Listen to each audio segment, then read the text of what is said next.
एक स्त्री थी जिसे 20 साल तक संतान नहीं हुई।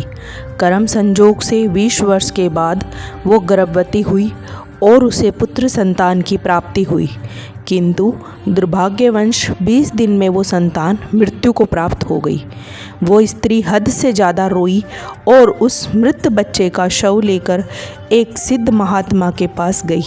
महात्मा से रोकर कहने लगी, मुझे मेरा बच्चा बस एक बार जीवित करके दीजिए, मात्र एक बार। मैं उसके मुख से माँ शब्द सुनना चाहती हूँ। स्त्री के बहुत जिद करने पर महात्मा ने 2 मिनट के लिए उस बच्चे की आत्मा को बुलाया। तब उस स्त्री ने उस आत्मा से कहा, तुम मुझे क्यों छोड़कर चले गए? मैं तुमसे सिर्फ एक बार माँ शब्द सुनना चाहती हूँ। उस आत्मा ने कहा, कौन माँ?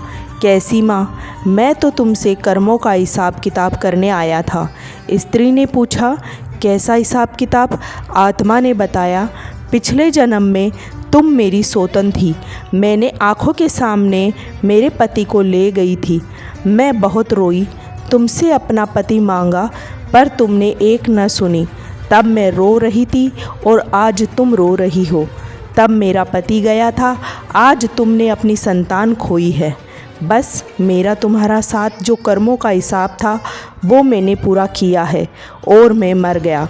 इतना कहकर आत्मा चली गई। उस स्त्री को झटका लगा। उसे महात्मा ने समझाया, देखो मैंने कहा था ना कि ये सब रिश्तेदार, माँ पिता, भाई बहन सब कर्मों के कारण जुड़े हुए हैं।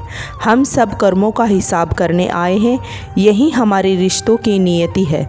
इसीलिए बस अच्छे कर्म करो ताकि हमें बाद में भुगतना ना पड़े। वो स्त्री समझ गई और अपने घर लौट गई। अतः हमेशा अच्छे कर्म करने चाहिए।